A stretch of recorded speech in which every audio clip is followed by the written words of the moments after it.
Amid ballooning inflation and growing fears of an imminent recession, stocks sunk 2.8% yesterday, with big tech experiencing some of the day's worst losses. Apple, Meta, Alphabet, Netflix, and Tesla all dropped. The tech-heavy NASDAQ composite sunk by nearly 4%. It's the worst day yet in 2022. If the bear market doesn't rebound soon, April could be Wall Street's worst month since April 2020. A rising panel joins us now to discuss. Nicole Brener-Schmitz is a Democratic strategist, and Amy Tarkanian is a Republican strategist and former chairwoman of the Nevada State GOP. Welcome to you both. Good morning. Good morning. Yeah, thanks for joining us. So, Nicole, how does this impact the landscape for Democrats, which we're all kind of expecting to be just looking at a really, really bad election cycle in November, and the news just keeps getting worse and worse. And now we're worried about a recession in the near future or next year. How does this register for the party? Certainly, the party needs to take it very seriously and be concerned. Those who are more dismissive are worrying a lot of others in the party.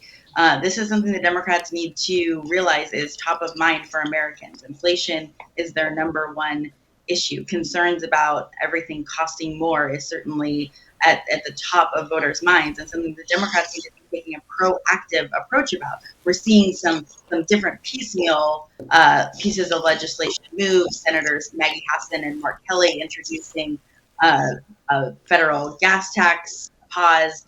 Different pieces, but we really need to see the party as a whole take an approach that is going to relieve Americans of some of this financial burden that is going on. Historically, when a party is in charge of all three chambers going into a midterm, they tend to have some losses. The party is aware and bracing for that, but there's still a lot of time. But we have to remember, too, that they have to remind Americans what they have done. We can't let the voters have a short-term memory. We did, in fact, have a huge job growth. We are creating more jobs. We did have the American Rescue Plan. We did provide lots of COVID funding. We need to continue to address COVID as it comes up. We need the under fives to have a vaccine. We need this medication that the Biden administration procured, I believe, 20 million doses of. I might have that number wrong off the top of my head. So these are important things for the Democrats to be reminding voters that they're doing for them as well. Amy, presumably we think that the Republicans are going to be taking over Congress, at least the House, possibly the Senate in the fall. They're going to be inheriting kind of this mess. I know that Biden is still going to be in the White House, but what is going to be the playbook, do you think, going forward for Republicans on how they're going to change the messaging, at least maybe their messaging on what are they going to do? What kind of things are they going to bring to the table to try to relieve some of the suffering for the average American? Well, we're going to have to allow people to retake control of their own destinies and their own livelihoods. The fact that, she just mentioned a laundry list of things that the Democrats are proud of are actually, I think, some of the things that have put us in the positions that we are, unfortunately, today. She mentioned the American Rescue Plan. Well, my husband's a Douglas County commissioner here in the state of Nevada. And in this little county, they were issued $9 million. That's just sitting there. And so now they have to figure out how to spend that. There is a major surplus of money that has been pumped into the economy. And that's what's causing a lot of this problem. And not only the continued money, even like the CARES Act, the money that just keeps being pumped into the system, and that's just sitting there. We also have then the supply shortage problem. China's got another COVID lockdown that's taking place. So you've got ships sitting there with containers filled with our products that we're in great need of. We still have, she talks about job growth, but these are most likely people who are now going back to maybe their original job or just they've chosen a new profession. It's not necessarily new numbers. It's people going back to work. And we're still seeing people, though, not going back to work. And that's been a major issue as well. And so I think the fact that the stimulus checks have been divvied out on a number of occasions, including the lockdowns that took place, you have a sense of complacency. And it's a matter of trying to get people back into the economy, back into the workforce, because you're not going to be able to pay for the basics. We cannot keep this, we can't sustain this with the gas prices skyrocketing with the way that they are. I was just in Missouri, and when my daughter and I landed for a golf tournament that she was in, she looked at the gas that they offer, and it was anywhere from $1 to $2 cheaper compared to what we pay out here in the West. And she said, "Oh my gosh, I would move out here just for the price of gas." But then you hear the people there saying, and I swear to you, I heard a conversation at the airport where a woman was in distress because she said, "I have an hour drive ahead of me, but I only have X amount of dollars in my wallet. I don't know if I can make it from point A to point B." This is what people are dealing with. And inflation, I think, is the number one priority in this upcoming election. And that's why Republicans are going to do so well.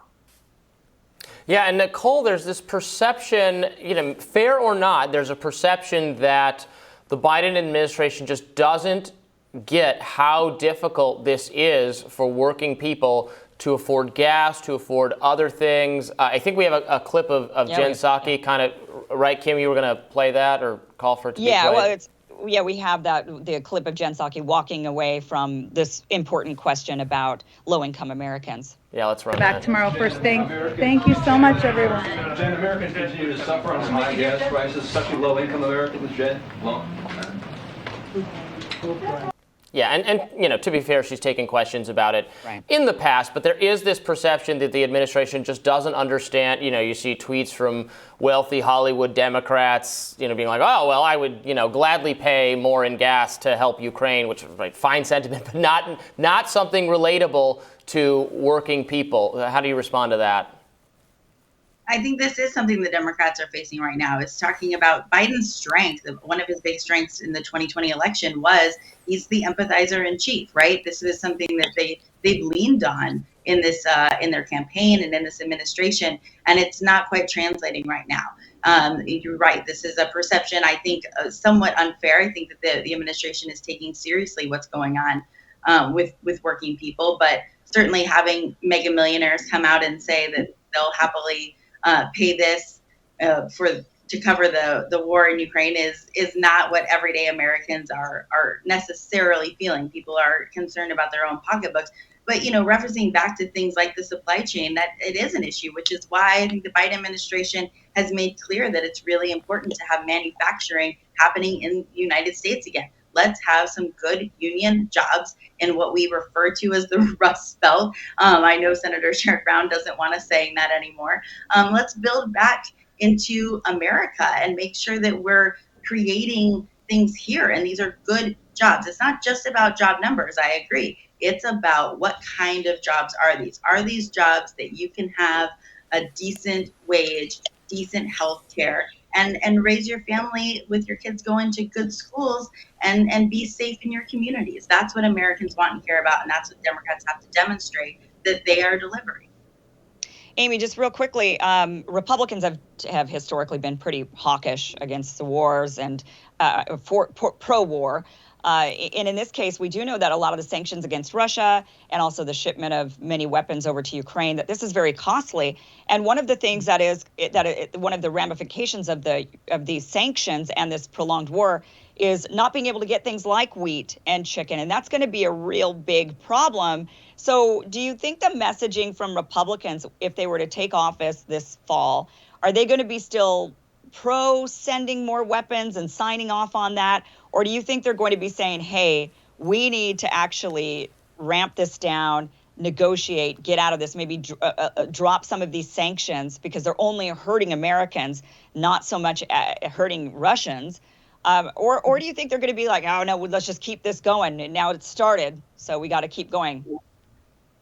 Well, I myself, as a Republican, I'm not a war hawk, but I do have a very close friend of mine who's on the ground in Ukraine, and she's an independent journalist, and she is reporting back to me almost on a daily basis that they do need more equipment. And I'm not just talking about your tanks, your missiles, everything that we hear about on the mainstream media. I mean, some of the more smaller items that are crucial, like the helmets, the Kevlar vests, just to keep the citizens safe who cannot escape.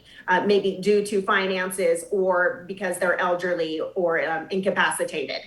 So there is still a great need. Are we going to be able to fund this forever? No. It sure seems like we've pumped in a ton of money, an ungodly amount of money. And so it's now people are starting to question, are we actually funneling money for other purposes on top of helping Ukrainians?